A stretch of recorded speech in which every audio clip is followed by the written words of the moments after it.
a serialized YouTube audiobook based on The Time Machine by H.G. Wells. Brought to you by Storycopia, we are proud to present The Chrononaut, written by Ryan McConnell. This work is an original narrative inspired by the themes of H.G. Wells' The Time Machine and a respectful nod to the creative legacy of its many adaptations. This work is unaffiliated with and unauthorized by any prior copyrighted versions.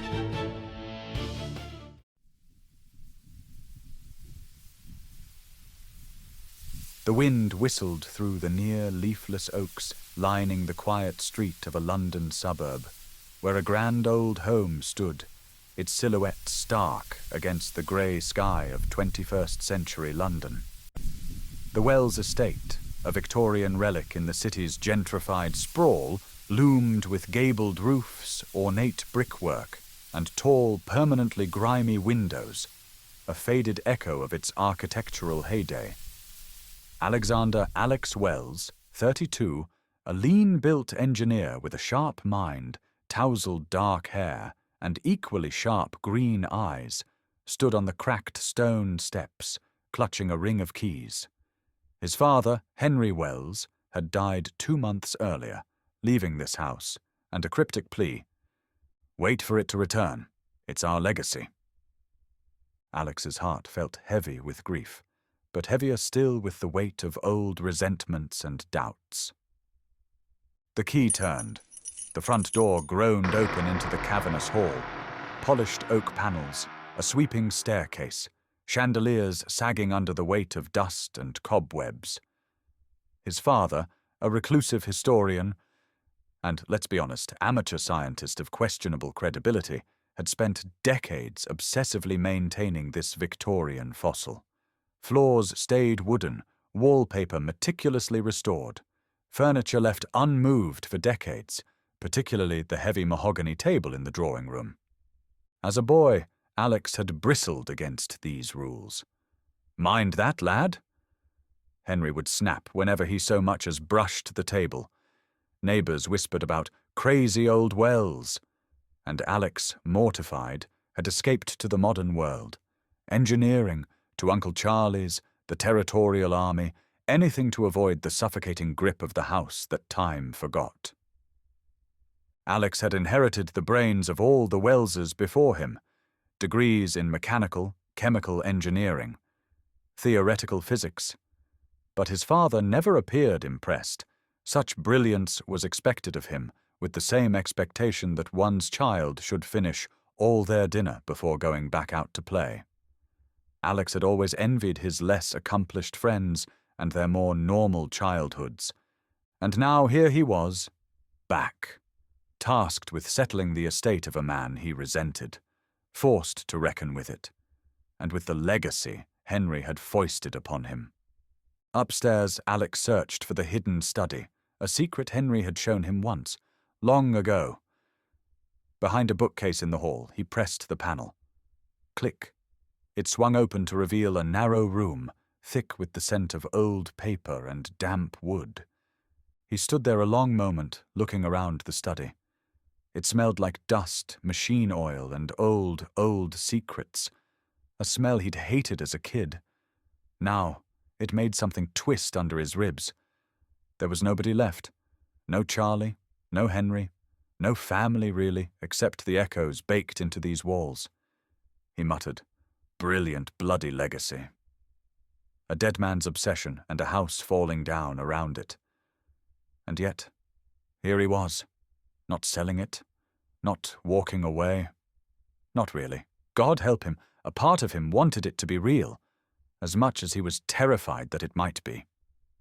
His flashlight cut through the gloom. Shelves sagged with books. The cluttered desk overflowed with musty files, ink bottles, and fragile stacks of paper bound with twine. On one bundle, initials stared back. G.H.W., George H. Wells, his great-great-grand-uncle, the infamous Victorian inventor who disappeared in mysterious circumstances. Heart-pounding, Alex untied the bundle. Blueprints, journals, delicate sketches spread out before him. One sketch leapt into focus, a palm-sized device, brass and quartz, labelled Miniature Chrono Apparatus. A brittle journal entry read, "The year of our Lord, 1895. I, George H. Wells, embarked upon experiments into the fourth dimension. Acquired pitchblende from a Cornish mine, a dense black mineral of curious potency. When positioned adjacent to carefully cut quartz crystals and subjected to high-voltage resonance, the pitchblende and the crystals themselves exhibited flickering, phasing, as if slipping out of our reality. I suspect the crystals act as some sort of focusing medium for the phenomenon, though more experimentation is required to confirm." Alex blinked. Pitchblende?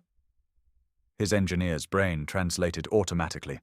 Uraninite, uranium ore, dangerous stuff. He read on. My second test resulted in my pitchblende crystal apparatus disappearing for a full 3 days. At first I thought I had just rendered it invisible somehow, but then I had a flash of inspiration and bisected a banana across the middle. At first to see if organic matter could be safely subjected to whatever forces were at play. When it reappeared again in 3 days, I had used the same minuscule amount of pitchblende. The half banana was as fresh as the moment I had sliced it and placed it within the apparatus. I deduced that the apparatus and its half-banana passenger had travelled through time. If true, I have stumbled upon the greatest discovery in all of scientific history. My mind boggles at the implications and responsibility. Another, more heavily annotated page caught his eye. The handwriting was denser, more technical. Tests indicate the temporal displacement correlates directly to the mass of pitchblende charged within the apparatus. The miniature prototype carries approximately 2.3 grams, calculated to sustain a temporal phase displacement of 120 to 130 years before the field collapses and the object returns to its spatial point of departure. This pitchblende is truly remarkable, certain to become a source of energy greater than any we have now. I am inclined to rename this substance Chrononaut for its temporal applications, though that is mere linguistic poetry. Alex's breath caught. Wait, 120 years. He sat back, letting the journal fall onto the desk, fingers laced behind his head. A long breath in. If this is real, then everything changes. But another voice, the colder one, the skeptical one, bit back. Or you've gone as mad as he did. Maybe it's hereditary. The silence in the room grew louder, pressing. Alex wasn't sure which thought scared him more, that his father had wasted his life chasing shadows, or that he hadn't. Further down the page, a note in Henry's tighter hand, a different colour of ink, added much later, underlined twice. Confirmed. The prototype vanished from the drawing-room table during a demonstration in late 1899, in front of witnesses. Using George's calculations, the return window aligns somewhere between 2019 and 2029. It will return to the exact spatial anchor. The table, if left undisturbed. I must ensure I am here when it does. The words hit like a hammer. Dad wasn't waiting out of madness. Alex muttered. He was waiting because the math said it would come back. He staggered backward, pulse racing. All the years of thinking Henry was a relic, clinging to dusty fantasies. They were wrong. Henry wasn't mad. He was a custodian of something real. His skepticism was taking hits below the waterline, struggling to stay afloat. Alex flipped back to George's entries, this one dated September 1898. Pitchblende provides the fuel for the temporal phase field. Larger masses would extend displacement exponentially, but the dangers escalate proportionally. At this scale, a miniature model, a century-long jump is controllable, predictable. Full-scale attempts, with a human passenger, remain theoretical until a suitable supply of material is secured. Fueled by a sudden surge of both dread and awe, Alex raced to the cellar, Henry's cryptic note echoing in his mind. Secured a stockpile. for potential use. There, in the far corner behind rusted shelves, sat a lead-lined safe. A worn label read, "Chrononaut, handle with care." The key from Henry's desk resisted, then gave. Inside, nestled in thick lead shielding, lay a small stockpile of black, tar-like pitch blender. Dense, faintly metallic. He slapped the lid shut, stunned that he had been living his whole life with a stash of radioactive rocks for a flatmate. "You weren't completely reckless," Alex muttered, inspecting the shielding. "At least you knew it was dangerous." His hands trembled. What Henry preserved was more than an heirloom. It was a legacy of obsession, risk, and possibly genius. 2 years passed. The Wells estate decayed further under Alex's reluctant stewardship. Damp crept through the ceilings. The chandelier sagged. Tradesmen botched repairs. The grand old house fought him every step of the way.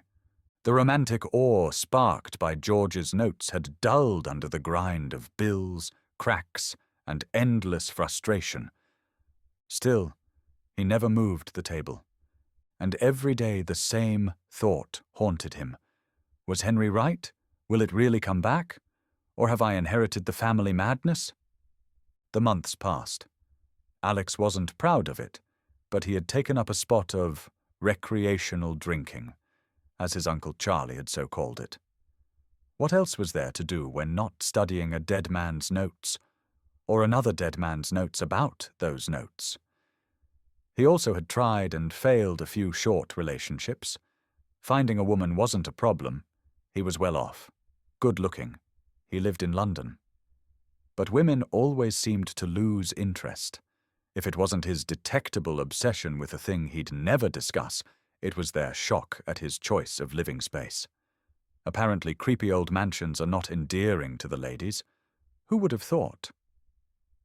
A storm had rolled over London one evening, wind rattling the windows, rain hammering the roof. Alex sat slumped at the drawing-room desk, surrounded by unpaid invoices and George's fragile schematics. He had read every note 10 times over, drank everything in the house, and was about to go out and buy more. He felt like he had watched every YouTube video in all of recorded history. It was getting silly. The last video, who would win 10 million ants versus 1 human, face-off complete with tactical analysis. His earlier call to duty and legacy had long since waned, along with his hope and belief in the whole ridiculous. Then suddenly, a low electric hum vibrated up through the floor. The air tightened. His ears popped. The table trembled as a bloom of golden light flickered at its center. Sparks arced. The dust stirred as if time itself exhaled. And then, there it was. A small brass and quartz device, gleaming under the chandelier's flickering light. Intricately etched with GHW. The initials of a man dead for over a century. Alex stared, frozen. His breath misted on the polished surface the dispelled dust had revealed. "It's real. The bloody thing is real!" he exclaimed internally. His knees hit the floor. "Dad, you were right. You crazy old bastard, you were right!" Trembling hands reached toward the miniature machine, solid, cold, heavy. George's genius, my father's vigil, my inheritance. It was no longer theoretical, no longer a madman's obsession. The truth sat, solid and real, in his hands. A 1.25 leap, perfectly calculated. No miracle, no coincidence. Just a man's work, a family's legacy, history's greatest achievement by far. And now, it was his. His? "I'll carry it, Dad. Your legacy, whether I'm ready or not." The little machine didn't go away, didn't fade away as a delusion might. He quickly set it back on the table, remembering it contained the tiniest amount of radioactive material. Quartz rods flickered until the hum faded. Delicate, elegant, utterly real. Alex sat across from it for hours, at first frozen, then pacing, then sitting again, nursing a cup of coffee he never actually drank. His mind swirled with the implications, the weight of it, the impossible thing that was now completely, unquestionably real. It worked. Time travel actually worked. And now the question felt heavier than ever. Why didn't George come back? The journals were open in front of him, scattered across the table like pieces of some terrible puzzle. Yellowed pages, sketches, formulas, notes written in Victorian script. Diagrams of quartz assemblies. Resonance fields. All built around one terrifyingly simple idea. That time wasn't a river, but a landscape. And with the right machinery, it could be crossed. And scrawled in the margin, "The Chrononaut must be prepared for all contingencies." Bloody hell, you really called yourself that, didn't you, old man? Mused Alex. One entry hit harder than the others. George had written it after returning from his first journey into the far future, the one with the Eloi and the Morlocks. He'd come back.